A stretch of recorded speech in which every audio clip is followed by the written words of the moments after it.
তুরস্ক থেকে মিসাইল ও ড্রোন কিনতে যাচ্ছে বাংলাদেশ, যা নতুন মাথা ব্যথার কারণ হয়ে দাঁড়িয়েছে ভারতের জন্য। এতে ধীরে ধীরে ইউক্রেন কিংবা পাকিস্তানের মতো সার্বভৌমত্ব রক্ষার চরিত্রে পরিণত হতে পারে বাংলাদেশ। তবে বাংলাদেশকে কিউবায় পরিণত করতে পারে ভারত।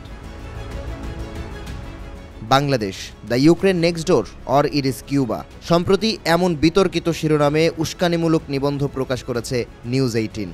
নিবন্ধটির লেখক পারিক্ষিত সিংয়ের দাবি, স্নায়ুযুদ্ধের সময় যুক্তরাষ্ট্র ও রাশিয়ার দ্বন্দ্বে যেভাবে জন্ম নিয়েছিল কিউবান মিসাইল ক্রাইসিস, ঠিক একইভাবে বাংলাদেশের পরিণতি ডেকে আনতে পারে ভারত।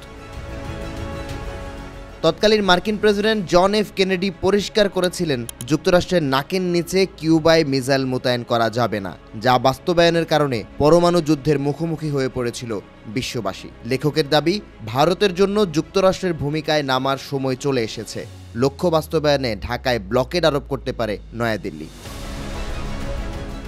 অর্থনৈতিক নিষেধাজ্ঞা, বিমানমুখ বন্ধ করা, পানির প্রবাহ নিয়ন্ত্রণের মতো আগ্রাসী কৌশল ব্যবহারে মোদী সরকারকে অনুরোধ জানান পারিক্ষিত সিং।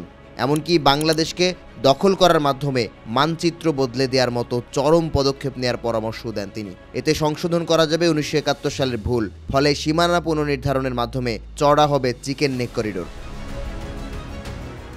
সম্প্রতি ঢাকাকে মিডিয়াম ও long range missile defence system সরবরাহের বিষয়ে আগ্রহ প্রকাশ করেছে আঙ্কারা। মধ্যপাল্লার জন্য হিসারো প্লাস এবং দূরপাল্লার জন্য সরবরাহ করা হবে দ্য সাইপার। বর্তমানে চুক্তিটি আলোচনা পর্যায়ে রয়েছে। এছাড়াও TB3 ড্রোন কিনতে আগ্রহ দেখিয়েছে বাংলাদেশ নৌবাহিনী।